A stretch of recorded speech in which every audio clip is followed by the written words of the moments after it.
is na umabot ng 24,000. Grabe, amazing. Sobrang 24,459. Wow, perfect. Alam na alam niyo, char.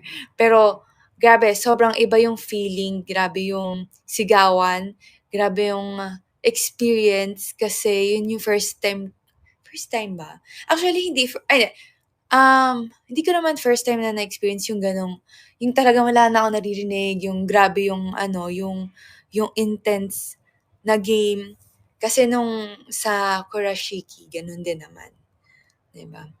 Pero ngayon nakakatuwa lang din po na lumalaki na rin po ang volleyball world. Oh, 'di ba? Yes, Ang Maring saya-saya Gemma. kasi alam niyo 'pag mga Nakakatuwa gano'ng laro, dahil ay grabe merong talaga, ang breaking saya news talagang na sarang maayos ang manood talaga. EW beginnings para sa Choco Mucho stalwarts na sina Bea De Leon at Denden Lazaro Revilla sa pagtawid nila o paglipat sa ibabaw ng bahod patungong Creamline para sa 2024 Premier Volleyball League PVL season.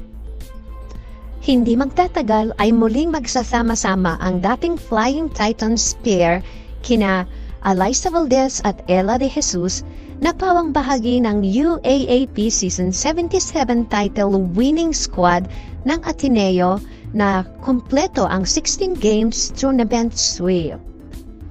May mga lumalabas ding balita na maaring hindi na bumalik sa Creamline Cool Smashers ang MVP na si Celine Domingo matapos ang mga naglalabasang report na pipirma ito ng kontrata na magpapalakas sa Akari Power Chargers bago magsimula ang 7th season ng Premier Volleyball League sa February. Celine Domingo, kakalabanin na ang Creamline, babalik bansa pero tatalon sa Akari Chargers. So yan ang mga balita, guys. Anong masasabi ninyo? Comment below!